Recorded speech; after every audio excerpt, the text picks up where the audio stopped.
नमस्कार, मेरा नाम है दशरथ प्रधान और आप देख रहे हैं छड़नागपुर लाइव। सुबह की 5 बजे की स्पेशल बुलेटिन में स्वागत है। तो चलिए जानते हैं झारखंड की 25 बड़ी खबरों को फटाफट। 31 मार्च तक सरना धर्म कोड को मान्यता देने की मांग, राष्ट्रपति को लिखा पत्र। इस दिन भारत बंद की दी चेतावनी। आदिवासी सेंगेल अभियान के राष्ट्रीय अध्यक्ष पूर्व सांसद सलखान मुर्मू ने राष्ट्रपति द्रौपदी मुर्मू को पत्र लिखकर सरना धर्म कोड की मांग की है। पत्र में आदिवासियों को सरना धर्म कोड की मान्यता देने की मांग करते हुए 31 मार्च तक का अल्टीमेटम दिया गया है। 31 मार्च तक सरना धर्म कोड की मान्यता की घोषणा नहीं हुई तो 7 अप्रैल 2024 को भारत बंद और रेल रोड चक्का जाम की चेतावनी भी दी गई है। पत्र में लिखा गया है कि सरना धर्म कोड भारत के प्राकृतिक पूजक लगभग 15 करोड़ आदिवासियों के अस्तित्व, पहचान, हिस्सेदारी की जीवन रेखा है, मगर आदिवासियों को उनकी धार्मिक आजादी से वंचित करने के लिए कांग्रेस और बीजेपी दोषी है। 1951 की जनगणना तक ये प्रावधान था, जिसके बाद कांग्रेस ने हटा दिया और अब बीजेपी जबरन आदिवासियों को हिंदू बनाना चाहती है। सीएम हेमंत सोरेन के प्रेस सलाहकार पिंटू और साहिबगंज डीसी समेत 3 को ईडी का समन, जाने क्या है पूरा मामला।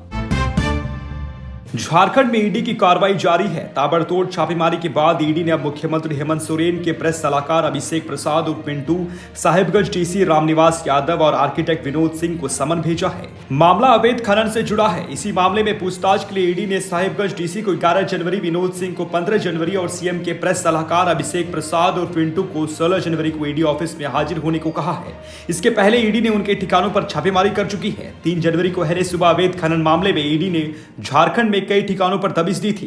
केवल राजधानी रांची के ही करीब आधा दर्जन ठिकानों पर ईडी ने छापा मारा था। रांची में रातू स्थित अभिषेक प्रसाद और पिंटू के आवास और विनोद सिंह के ठिकानों पर छापेमारी की गई। बहुत पढ़ने बोलते हो, इतना कहकर शिष्यों ने कर दी गुरुजी की धुनाई। गिरिडीह में बच्चों को पढ़ाई के लिए प्रेरित करना मास्टर साहब को महंगा पड़ गया। मामला गिरिडीह के भंडारडीह उच्च विद्यालय का है। हुआ यूं कि क्लास में समय पर आने और पढ़ाई में मन लगाने की बात गुरुजी ने एक छात्र को कही, जो छात्र को अच्छी नहीं लगी। उसने पूरी बात अपने दोस्तों को जाकर बता दी। फिर लड़कों के गैंग ने मास्टर जी की जमकर पिटाई कर दी। बच्चों ने शिक्षक को बहुत पढ़ने बोलते हो कहकर उनकी जमकर पिटाई कर दी। शिक्षक का नाम गंधर्व रवानी है। इस घटना में शिक्षक के सिर पर गंभीर चोटें आई हैं। शिक्षक का इलाज सदर अस्पताल में करवाया जा रहा है। शिक्षक ने इसकी शिकायत नगर थाना में भी की है। रांची के रिम्स में होमगार्ड के 372 जवान तैनात, फिर भी बेखौफ घूम रहे हैं दलाल।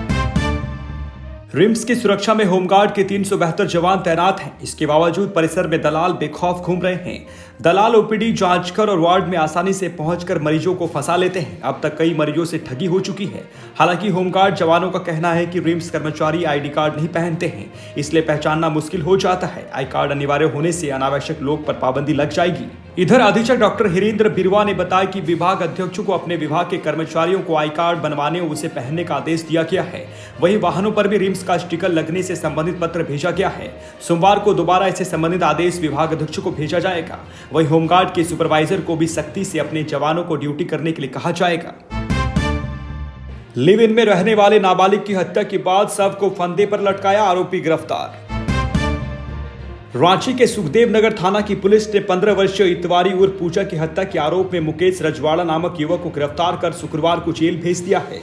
दोनों बिना शादी के लिव इन में किराए के मकान में शांतिनगर महुआ टोला में रहते थे। आरोपी युवक सिगदरी थाना क्षेत्र का रहने वाला है। वो पेशे से लेबर का काम करता है। आरोपी के खिलाफ हत्या के आरोप में पूजा के भाई ने सुखदेव नगर थाने में प्राथमिकी दर्ज कराई थी। पूजा के भाई सिगदरी थाना क्षेत्र निवासी मोतीलाल बेदिया ने पुलिस को बताया कि उसके बहन पिछले 1 साल से रांची में रहकर मजदूरी का काम करती थी। वो बीच बीच में घर आती जाती थी, लेकिन पिछले 3 माह से वो घर नहीं आई। 4 जनवरी को मुकेश रजवाड़ ने मोतीलाल बेदिया को फोन करके बताया कि तुम्हारी बहन ने फांसी लाकर आत्महत्या कर ली। इसकी सूचना मिलने पर जब मोतीलाल बेदिया रांची पहुंचा तो उसके बहन के गले में फंदे का निशान देखा। इससे इस बात की आशंका हुई कि आरोपी ने उसके बहन की हत्या के बाद उसके शव को फंदे से लटका दिया है। घटना की सूचना मिलने पर पुलिस भी वहां जांच के लिए पहुंची और आरोपी के खिलाफ हत्या के आरोप में केस दर्ज कर कार्रवाई की। मुख्य निर्वाचन पदाधिकारी से मिला झामुमो, गांडे में चुनाव कराने की मांग। झारखंड मुक्ति मोर्चा का एक प्रतिनिधिमंडल शुक्रवार को मुख्य निर्वाचन पदाधिकारी के रवि कुमार से मिला। उनसे गांडे विधानसभा क्षेत्र में उपचुनाव कराने का आग्रह किया। श्री कुमार को बताया कि 31 जनवरी को गांडे के विधायक डॉक्टर सरफराज अहमद ने इस्तीफा दे दिया है।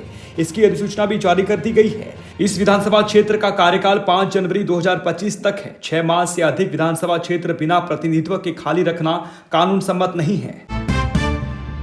हजारीबाग शहर के सभी व्यवसायिक भवनों को रखना होगा अपनी पार्किंग व्यवस्था। हजारीबाग नगर निगम क्षेत्र के सभी व्यवसायिक भवनों को 2 पहिया और 4 पहिया वाहन खड़ा करने के लिए अपनी पार्किंग रखना अनिवार्य है। पार्किंग की व्यवस्था नहीं रखने वाले व्यवसायिक भवन मालिकों पर निगम कानूनी कार्रवाई करने की तैयारी कर ली है। जानकारी के अनुसार नगर निगम क्षेत्र के करीब 4500 व्यवसायिक भवन है। इसमें 100 भवन बहुमंजिला व्यवसायिक भवन है, जिसमें विवाह भवन, स्कूल, मॉल, रेस्टोरेंट शामिल है। बिल्डिंग बायलॉज के अनुसार 200 स्क्वायर मीटर क्षेत्रफल वाले व्यवसायिक भवन में 25 स्क्वायर मीटर पार्किंग की व्यवस्था होनी जरूरी है। इससे अधिक क्षेत्रफल में व्यवसायिक भवन निर्माण किया गया है तो इसी क्षेत्रफल के अनुसार मकान मालिकों को पार्किंग की व्यवस्था करनी होगी। जमशेदपुर के श्री राम मंदिर में 1000 तुलसी के पत्तों से होगा रामलला का श्रृंगार, जलेंगे 5000 दिए। अयोध्या में रामलला की प्राण प्रतिष्ठा को लेकर जमशेदपुर में अभी से उत्साह दिखने लगा है।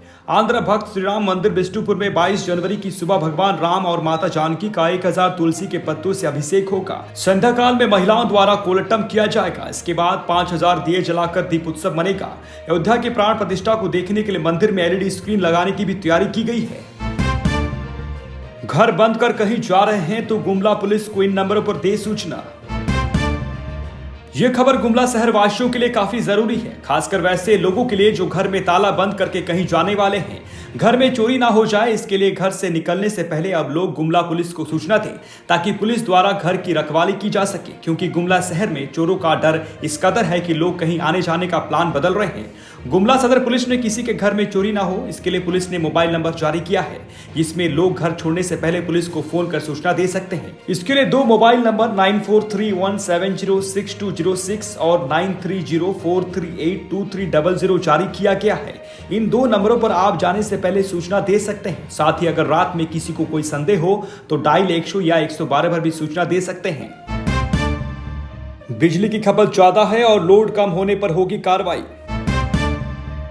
धनबाद के घरों व प्रतिष्ठानों में बिजली की खपत ज्यादा और निर्धारित लोड कम होने पर झारखंड बिजली वितरण निगम लिमिटेड उपभोक्ताओं पर कार्रवाई करेगा। इसके लिए JBVNL के अधिकारी लोगों के घर घर जाकर लोड की जांच करेंगे।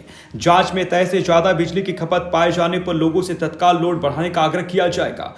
खुद से लोड बढ़ाने के लिए JBVNL के अधिकारी उपभोक्ताओं को कुछ दिनों का समय देंगे। इस बीच लोड नहीं बढ़ाने वालों के खिलाफ बिजली चोरी के तहत जुर्माना वसूला जाएगा। JBVNL द्वारा हाल ही में किए गए सर्वे के अनुसार धनबाद एरिया बोर्ड में लगभग 2 लाख से ज्यादा उपभोक्ता 2 किलोवाट का लोड लेकर बिजली का इस्तेमाल कर रहे हैं। इनमें से कई उपभोक्ताओं की बिजली खपत निर्धारित लोड से अधिक है। ऐसे में जांच में इन उपभोक्ताओं की पहचान होने पर उनको लोड बढ़ाना होगा। प्रति किलोवाट लोड बढ़ाने के एवज में घरेलू उपभोक्ताओं को लगभग 3800 रुपया सिक्योरिटी मनी के रूप में JBVNL के खाते में जमा करना होगा। देवघर में 59 गाड़ियों से वसूला गया 2.89 लाख रुपये का फाइन। देवघर यातायात पुलिस ने चेकिंग अभियान चलाकर 59 गाड़ियों से लगभग 2,90,000 रुपये की फाइन वसूली की है।